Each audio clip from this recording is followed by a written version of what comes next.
ஆதாரம் மண்ணிலிருந்து கிடைக்காவிட்டாலும் வெளியில இருந்து ஈரப்பதமாய் வந்ததாம்.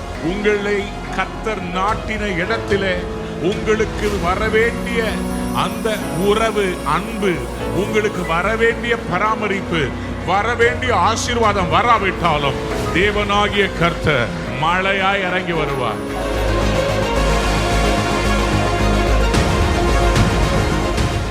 இன்றைக்கு உங்களோட கூட இந்த டிவைன் ரிவர்சல், எல்லாரும் சொல்லுங்க, டிவைன் ரிவர்சல், தெய்வீக திருப்பு முனை. அதாவது நம்ம எதிர்பார்க்கிறது திருப்பு முனை. கர்த்தர் என்ன சொல்றாரு? தெய்வீகமான திருப்பு முனையை தருகிறேன். I am giving you a reversal. I am giving you a turn of your blessings. I will make a positive reversal. எல்லாரும் சொல்லுங்க பாசிட்டிவ். சொல்லுங்க ஆமென். ஒரு நன்மைக்கு ஏதுவான ஒரு திருப்பு முனை, அதுவும் தெய்வீகமாய், தெய்வத்துவம் வாய்ந்ததாய், தெய்வத்துவத்தினுடைய பண்புகள் நிறைந்ததாய் கர்த்தர் தர விரும்புகிறார். சொல்லுங்க ஆமென். ஆண்டவர் என்னுடைய இருதயத்தில் அவர் கொடுத்திருக்கிற ஒரு வார்த்தை, மறுபடியும் பார். தீர்க்கதரிசியான எலியா கர்மேல் பர்வதத்திலே அவர் கர்த்தர் சொன்னவைகளை எல்லாம் செய்து முடிக்கிறார். கர்த்தர் சொன்னவைகளை செய்து முடிக்கிறார். அவர் சேலஞ்ச் பண்றாரு, ஒரு பலிபீடத்தை கட்டுறாரு. பலிபீடத்திற்கு மேல அவர் பலி செலுத்தி விட்டு, அந்தி பலி செலுத்துற அந்த நேரத்தில் அவர் பலி செலுத்தி விட்டுட்டு அவர் ஒரு விண்ணப்பத்தை செய்கிறார். ஆண்டவரே, இவங்க எல்லாருக்கும் நீ தான் தேவன் என்பதை ப்ரூவ் பண்ணுங்க. ஆண்டவருடைய விண்ணப்பத்தை கேட்டு ஆண்டவர் அக்கினியை இறங்க செய்கிறார். அக்கினி இறங்குகிறது. எல்லாரும் கர்த்தரே தெய்வம் என்று குதிக்கிறாங்க. இப்போ நல்லா புரிஞ்சுக்கோங்க, இவங்க ஒரு அதிசயத்தை பார்த்தாங்க, ஆனா இன்னும் அற்புதத்தை பெறல. புரியலையே. இந்த ஆண்டு கர்த்தர் சொன்னாரு, ஆராய்ந்து முடியாத, எண்ணி முடியாத. சோ இவங்க என்ன பண்றாங்கன்னா, வானத்திலிருந்து அக்கினி இறங்குற அதிசயத்தை பார்த்தாங்க. ஆனா தேவை அக்கினியா வேற ஏதாவது? 3 வருஷமா தேசத்துல என்ன இல்லைங்க, மழையும் இல்லை, பனியும் இல்லை. இவங்க பார்த்தது ஃபயர், ஆனா இவங்களுக்கு தேவை மழை. ஆண்டவர் இவர்களுக்கு அக்கினியை காண்பித்து விட்டார். இப்பொழுது மழை தேவை. மழை வந்தால் தான் இவர் வாழ்க்கை செழிக்கும். நான் விசுவாசிக்கிறேன், கர்த்தர் உங்களுக்கு முதல்ல ஒரு அக்கினியை காண்பிப்பார். அதுக்கு பிறகு உங்க அற்புதத்தை காண்பிப்பார். ஒரு ஸ்பிரிச்சுவல் என்கவுண்டரை கர்த்தர் தர போறார். You will have an encounter with God. He will show you signs from heaven, and after the sign you will see the miracle. அதுதான் the order of the Bible. மரியாள் இடத்திலே ஒரு தேவ தூதன் தோன்றினான், அதிசயம். அதுக்கு பிறகு இயேசு பிறந்தார், அற்புதம். Plenty of references in the Bible that I can state about how you see a wonderful thing and then you receive your blessing. தீர்க்க தரிசனம் உரைக்கிறார், எலும்பு ஒன்னோடு ஒன்று சேருகிறது, நரம்பு வருகிறது, அதற்கு மேல் சதை உருவாகிறது, ஜீவன் இல்லை. எலும்பு சேர்ந்தது அதிசயம், ஆனா உயிரோடு எழுப்புனது அற்புதம். அவைகளுக்குள் ஜீவனை பிரவேசிக்க பண்ணினது. யாராவது ஒரு அல்லேலூயா சொல்றீங்களா? அல்லேலூயா. பக்கத்துல பார்த்து சொல்லுங்க, மறுபடியும் மறுபடியும் போய்ப்பார்.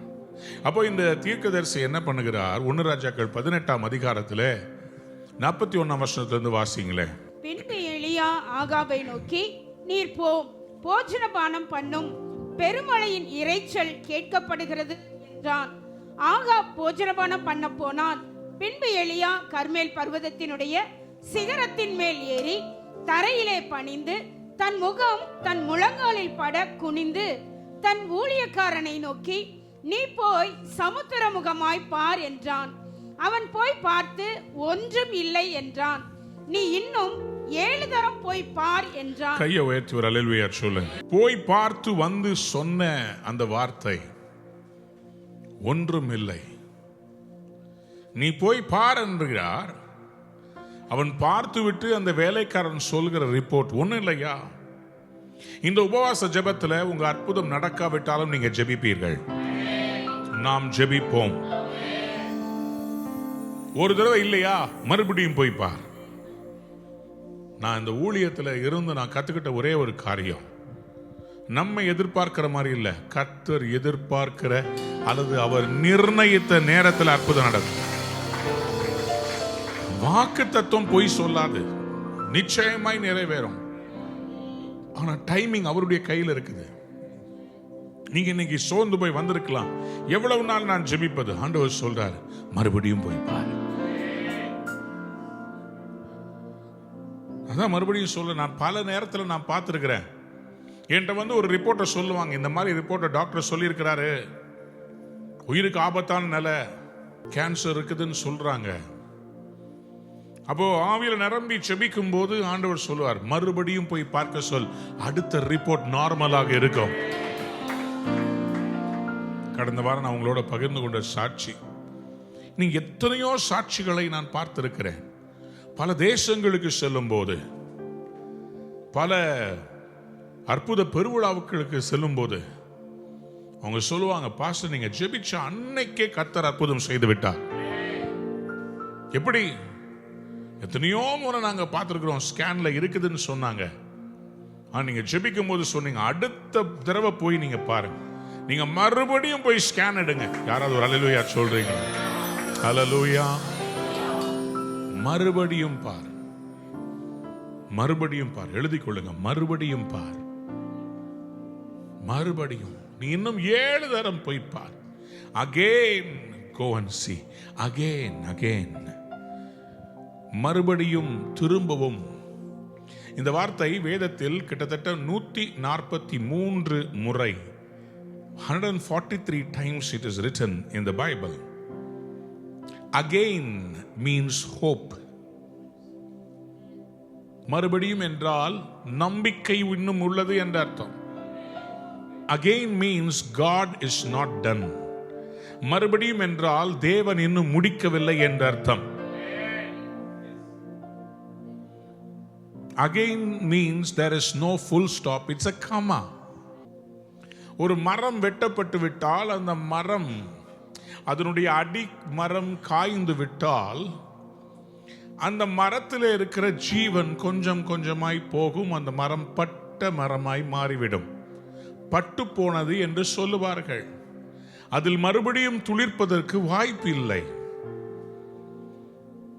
ஆனால் வேதம் சொல்கிறது, யோபுவின் புஸ்தகத்திலே 14ஆம் அதிகாரம் 7ஆம் வசனத்திலே, மரத்தை குறித்தாவது நம்பிக்கை உண்டு, அது வெட்டி போடப்பட்டாலும், அது வெட்டி போடப்பட்டாலும் என்ன பண்ணுமா? திரும்ப தழைக்கும். திரும்ப. யாராவது சொல்லுங்க, திரும்ப. மறுபடியும், மறுபடியும். நான் இப்படி சொல்லட்டுமா, எத்தனை முறை உங்களை வெட்டினாலும் நீங்க மறுபடியும் தழைப்பீர்கள். எத்தனை முறை உங்களை குத்துனாலும் நீங்க மறுபடியும் வாழுவீங்க. நான் வாழுவே,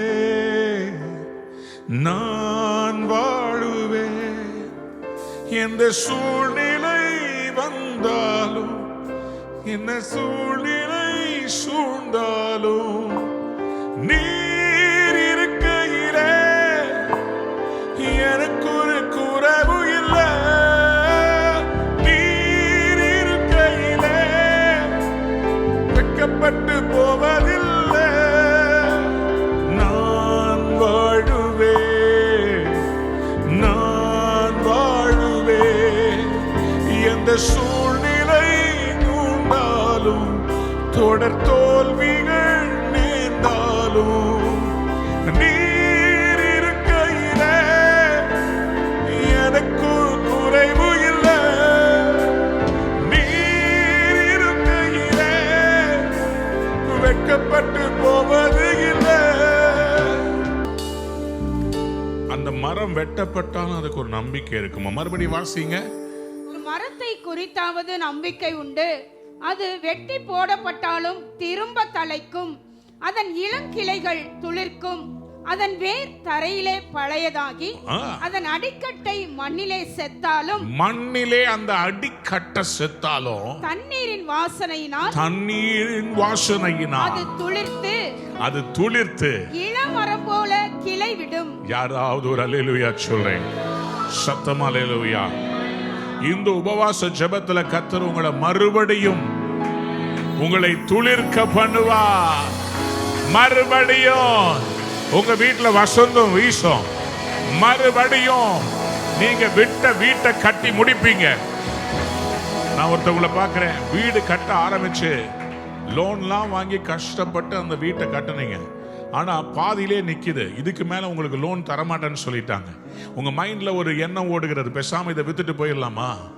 ஆண்டவர் சொல்றார், நான் மறுபடியும் உன்னை கட்டுவேன், நான் உன்னை மறுபடியும் கட்டி எழுப்புவேன், நீ வெட்கப்பட்டு போவதில்லை என்று கர்த்தர் தீர்க்க தரிசனமாய் சொல்லுகிறார். எரேமியா 31 அதிகாரம் 14 கர்த்தர் உங்களை பார்த்து தெளிவாய் சொல்லுகிறார், ஆசாரியர்களின் ஆத்துமாவை கொழுமையானவைகளால் பூரிப்பாக்குவேன், என் ஜனங்கள் நான் அளிக்கும் நன்மையினால் திருப்தி ஆவார்கள் என்று கர்த்தர் சொல்லுகிறார். என்னை பார்த்து கொண்டிருக்கிற அன்பு தேவ ஊழியக்காரனே, உங்களுக்கு தான் கர்த்தர் சொல்லுகிறார், உன்னை பார்த்துதான், உங்களை பார்த்துதான் சொல்றார். ஆசாரியர்கள் திருப்தி அடைவீர்கள். 4 வசனத்தில் தெளிவாய் சொல்லுகிறார், மறுபடியும் உன்னை கட்டுவிப்பேன், நீ கட்டப்படுவாய். ஆமென் சொல்லுங்க. இந்த மரம் வெட்டப்பட்ட மரம், இது நிலத்திலே அதனுடைய அடிக்கட்டை காய்ந்து போய் இருக்கிறது. இந்த மரத்தில் ஜீவன் இல்லை. இந்த மரம் தன்னுடைய ஆதாரங்களை இழந்திருக்கிறது. ஆதாரம் மண்ணிலிருந்து கிடைக்காவிட்டாலும் வெளியில இருந்து ஈரப்பதமாய் வந்ததாம். உங்களை கர்த்தர் நாட்டின இடத்திலே உங்களுக்கு வரவேண்டிய அந்த உறவு, அன்பு, உங்களுக்கு வரவேண்டிய பராமரிப்பு, வரவேண்டிய ஆசீர்வாதம் வராவிட்டாலும் தேவனாகிய கர்த்தர் உங்களுக்காக பாருங்க. மழை வரல, என்ன சிஸ்டர் வருதான்? தண்ணீரின் வாசனை. எனக்கு என்ன ஆச்சரியமா இருக்குன்னா, இந்த மழை எங்கேயோ பெய்யும் போது ஒரு வாசனை வரும், பார்த்துருக்கிறீங்களா? என்னங்க அது? ஏங்க மண்ணு வாசனை? அது மழை வாசனைங்க. அது மழை பேஞ்சினால தாங்க மண்ணு வாசனை வருது. பாரு, நம்ம ஆட்கள் எப்போதுமே அப்படிதான். அடி மரம் கெட்டு போய் கிடக்குதுங்க, எல்லாமே போயிருச்சு. ஆனா தண்ணீரின் வாசனையினால் உங்களுக்கு ஆதாரம் கர்த்தர் மேல இருந்து கொண்டு வர போகிறார், மழையாய் இறங்கி வருவார். இது ஒரு மரக்கடை, மரம்லாம் சேல் பண்றாங்கல்ல, அந்த மரக்கடையில ஆச்சரியமாய் நடந்திருந்தது. பாருங்க இந்த படத்தை பாருங்க. இந்த மரம் வெட்டப்பட்ட மரம். ஆனா இந்த மரம் ஒரு ஈர பசை அதன் மேல வந்தபோது இந்த மரத்துல எப்படி துளிர் விட்டுருக்கு பாருங்க. இது நிலத்துல இருந்தா தானே இதுக்கு நீர் ஆதாரம். நிலத்துல அது நடப்பட்டு இருந்தானே. நடப்படாத மரத்துல துளிர் விட முடியுமா? கர்த்தர் விட முடியும்னு சொல்றார். ஏன்னா அவர் இல்லாதவைகளை இருக்கிறவைகளை போல அழைக்கிற தேவன். ஆண்டவர் அழகாக ஆதாம் ஏவாளை உருவாக்கினார். ஆதாம் ஏவாளுக்கு காயின் ஆபேல் என்கிற பிள்ளைகளை கொடுத்தார். அவங்க 2 பேரையும் கொடுத்த பிறகு காயின் பொறாமையினால் ஆபேலை கொன்று விட்டான். ஆனா இங்க போட்டு தள்ளின காயின் இருக்கிறான். ஆண்டவருக்கு நல்லா காணிக்க கொடுத்த ஆபேல் செத்து போயிட்டான். What a bad scene, sir. இந்த மாதிரியா ஒரு கதை எழுதுறது? பரலோக பிதா ஒரு காரியத்தை புரிய வைக்க விரும்பினார். இழந்தது மறுபடியும் கிடைக்குமா? ஏவாள் எப்படி அழுதுருப்பா? நல்ல பிள்ளை ஒன்று இருந்துச்சே, போயிருச்சே. ஆதாமுக்கு எவ்வளவு வேதனையா இருந்திருக்கும், ஆண்டவருக்கு எவ்வளவு வேதனையா இருந்திருக்கும். ஆண்டவர் மறுபடியும் துளிர்க்க செய்கிறவர். ஆண்டவர் மறுபடியுமாய் எழும்பச் செய்கிறவர், திரும்பவும் எழுப்புகிறவர். அவர் என்ன செய்தார்? ஆதியாகமத்தின் புஸ்தகம் 4 அதிகாரம் 25, 26 வாசித்து பாருங்கள். பின்னும் ஆதாம் தன் மனைவியை அறிந்தான். அவள் ஒரு குமாரனை பெற்று காயின் கொலை செய்த ஆபேலுக்கு பதிலாக, கவனிங்க, ரீப்ளேஸ்மென்ட், காயின் கொலை செய்த ஆபேலுக்கு பதிலாக தேவன் எனக்கு வேறொரு புத்திரனை கொடுத்தார் என்று சொல்லி அவனுக்கு சேத் என்று பெயரிட்டார். யாராவது ஒரு அல்லேலூயா சொல்றீங்க? சத்தமா அல்லேலூயா சொல்றீங்க? காயின் கொன்ற ஆபேலுக்கு பதிலாக. அப்போ ஆண்டவர் கணக்கில் அவர் ஒரு நாள் தப்பு வைக்க மாட்டார். எதை இழந்தீர்களோ அதற்கு பதிலாக அதை விட மேன்மையானதை தருவார். ஆபேல் கர்த்தருக்கு காணிக்கை கொடுத்தார். சேத்துனால என்ன நடந்துச்சு தெரியுமா? 26ஆம் வசனத்தை வாசிங்க. சேத்துக்கும் ஒரு குமாரன் பிறந்தான். சேத்துக்கு ஒரு குமாரன் பிறந்தான். அவனுக்கு ஏனோஸ் என்று பெயரிட்டான். ஏனோஸ் என்று பெயரிட்டான். அப்பொழுது மனுஷர் கர்த்தருடைய நாமத்தை தொழுது கொள்ள ஆரம்பித்தார்கள். கைகளை உயர்த்தி அல்லேலூயா சொல்றீங்களா? ஒருவன் கர்த்தருக்கு காணிக்கை கொடுத்து ஆராதனை செய்தான், கொன்று விட்டார்கள். இப்போ ஆராதனை காணிக்கையில் அல்ல, துதி பலிகளில், உதடுகளின் கனியாகிய ஸ்தோத்திர பலிகள். இப்ப என்னடா பண்ணுவீங்க?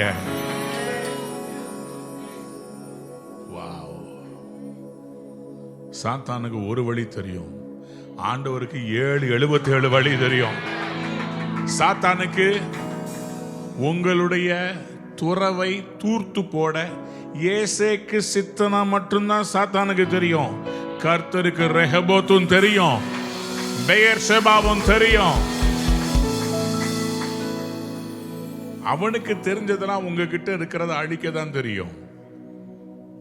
ஐயோ, என் லைஃப்ல நான் இவனை தான் கட்டிக்குவேன்னு நினைச்சனே, நான் ரொம்ப ஹோப்ஃபுல்லா இருந்தனே, என்னை இப்படி நம்ப வச்சு ஏமாத்திட்டாங்களே.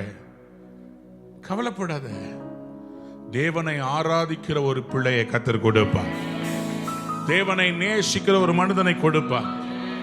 அவன் போயிட்டு போறான், அவன் போக்கிரி பையன். அவன் இன்னைக்கு இல்ல, 2 வருஷம் கழிச்சு கல்யாணம் கட்டின பிறகு உன்னை ஏமாத்திருப்பான். நல்லது, தலைக்கு வந்தது தலைப்பாகையோட போச்சு. இப்பவே ஒரு கும்பிட போட்டு வாமா வெளியே, அவனுக்காக உட்கார்ந்து அழுதுகிட்டு இருக்கிற ஆண்டவர் உனக்கு மறுபடியும் துளிர்க்க வைப்பார். ஆண்டவர் உன் வாழ்க்கையை மறுபடியும் சுகந்த வாசனையாய் மாற்றுவார். எத்தனை பேர் ஆமேன்னு சொல்ல விரும்புறீங்க? மனுஷர்கள் தேவனை, அவருடைய நாமத்தை தொழுது கொள்ள ஆரம்பித்தார்களாம். Men started worshiping the name of God. அவருடைய நாமத்தை அவர்கள் உச்சரிக்க ஆரம்பித்து விட்டார்கள். காயினும் ஆபேலும் பயன்படுத்தாத ஆண்டவருடைய நாமத்தை சேத்துக்கு பிறந்த ஏனோஸ் அவன் சொல்லி, ஆண்டவருடைய நாமங்களை சொல்லி கர்த்தரை ஆராதிக்க ஆரம்பித்து விட்டார்கள். Worship began not to an unknown deity, to a known God with a personal name. Somebody said amen. அப்படினா போச்சுனா வரும்போது உங்களுக்கு நன்மையா தான் வரும். அப்படினா நீங்க இழந்ததை விட கர்த்தர் நிறைய தான் கொடுப்பார். அப்படியானா உங்க வாழ்க்கையில நீங்க எதை விட்டீங்களோ, எதை இழந்தீங்களோ, திரும்பி வரும்போது சேர்த்து வரும். எத்தனை பேர் ஆமென் நினைக்கிறேன்? சொல்லுங்க அல்லேலூயா. பிலிப்பியர் 4:4 ஆண்டவர் சொன்னார், சந்தோஷமா இருங்கள் என்று மறுபடியும் சொல்லுகிறேன். ஆண்டவர் மறுபடியும் நமக்கு வாய்ப்பு தருகிறவர், மறுபடியும் நம்மை ஆசீர்வதிக்கிறவர். ஆதியாகமத்தின் புஸ்தகத்தில் ஆதியாகமம் 32ஆம் அதிகாரத்தில் 26 29 வசனத்தை வாசித்து பார்க்கும்போது, அங்கே ஆண்டவர் யாக்கோபை இஸ்ரவேலாக மாற்றுகிறார். மாற்றிவிட்டு 29ஆம் வசனத்தை வாசியுங்கள். அப்பொழுது யாக்கோபு உம்முடைய நாமத்தை எனக்கு அறிவிக்க வேண்டும் என்று கேட்டான். சரி. அதற்கு அவர், நீ என் நாமத்தை கேட்பானேன் என்று சொல்லி அங்கே அவனை ஆசீர்வதித்தார். சோ யாக்கோபு என்கிற இந்த மனிதனை யாப்போக்கு என்கிற ஆற்றங்கரையிலே ஆண்டவர் முதலாவதாக ஆசீர்வதிக்கிறார். ஆனால் இந்த ஆசீர்வாதத்தை பெற்ற இந்த யாக்கோபு ஆசீர்வாதமாக இருந்தானா? இல்லை. அவருடைய பிள்ளைகளுக்குள்ளே குழப்பம். சகோதரி நிமித்தமாய் ஒரு பட்டணத்தையே கொன்று போட்டால் ரத்த பழி அவர்கள் மேல் வந்தது. அப்போ ஆண்டவர் இந்த யாக்கோபிடத்திலே மறுபடியும் அவரை ஆசீர்வதிக்கும்படி அவரை வரவழைக்கிறார். எங்கே? நான் முதலே உனக்கு எங்கே தரிசனமானதோ அங்கே வா, பெத்தேலுக்கு வா. பக்கத்துல பார்த்து சொல்லுங்க, பெத்தேலுக்கு வா.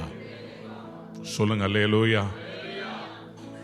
ஆதியாகமத்தின் புஸ்தகம் 35ஆம் அதிகாரம் 9ஆம் வசனத்திலிருந்து வாசிக்கும் போது, யாக்கோபு பதான் அராமிலிருந்து வந்த பின்பு தேவன் அவனுக்கு மறுபடியும் தரிசனமாகி அவனை ஆசீர்வதித்து, கையை உயர்த்தி ஒரு அல்லேலூயா சொல்றீங்களா?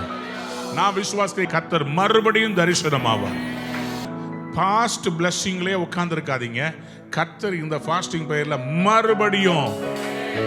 மறுபடியும் உங்களுக்கு தரிசனமாவார், மறுபடியும் உங்களை ஆசீர்வதிப்பா. என் வாழ்க்கையில் அன்னைக்கு இருந்த லெவல்ல திரும்பி வர முடியாதுன்னு சொல்லி யோசிக்காதீங்க. கர்த்தர் மறுபடியும் உங்களை ஆசீர்வதிக்க வல்லமை உள்ளவராக இருக்கிறார்.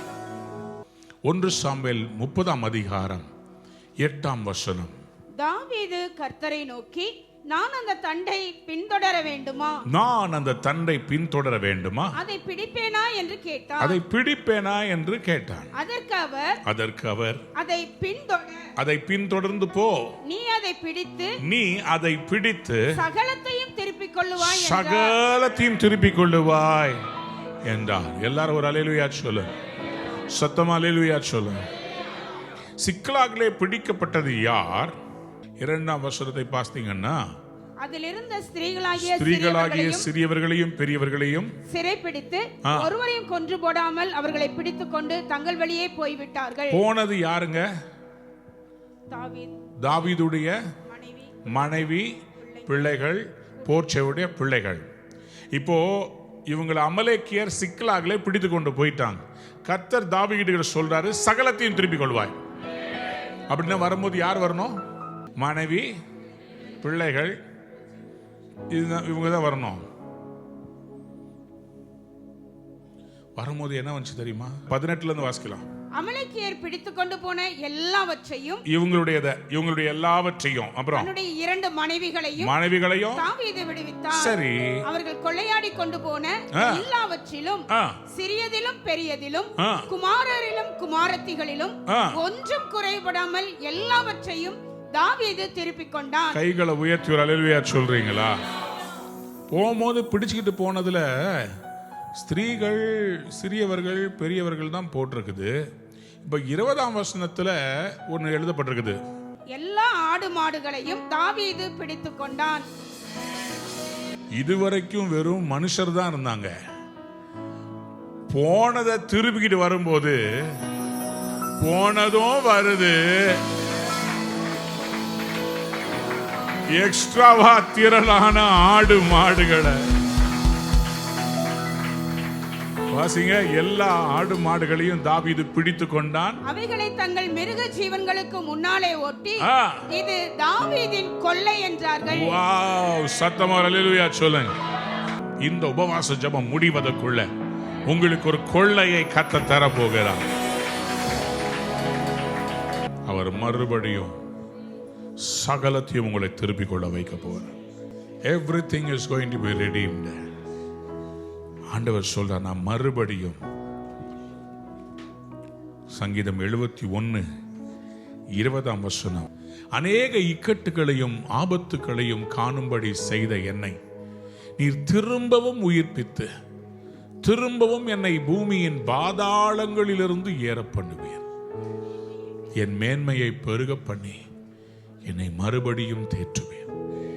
கைகளை உயர்த்தி ஆண்டவர்கிட்ட சொல்லுங்க, தேங்க்யூ லார்ட். மறுபடியும் என்னை கட்டி எழுப்புங்க. மறுபடியும் என்னை அபிஷேகம் பண்ணுங்க. நான் இழந்ததை மறுபடியும் எனக்கு தாங்க. ஆண்டவர் செய்ய நினைத்த காரியம் தடைப்படா. அன்பான நேயர்களே, இந்நிகழ்ச்சியில் கொடுக்கப்பட்ட வாக்குத்தத்தங்களும் தீர்க்க தரிசன வார்த்தைகளும் உங்களுக்கு ஆசீர்வாதமாய் இருந்திருக்கும் என்று நாங்கள் நம்புகிறோம்.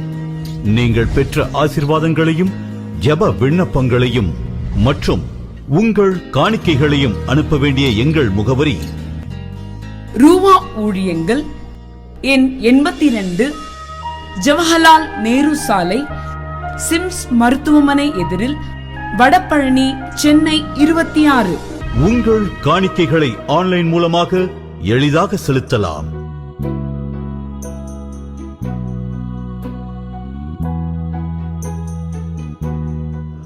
எங்கள் இணையதள முகவரி www.ruhaministries.org.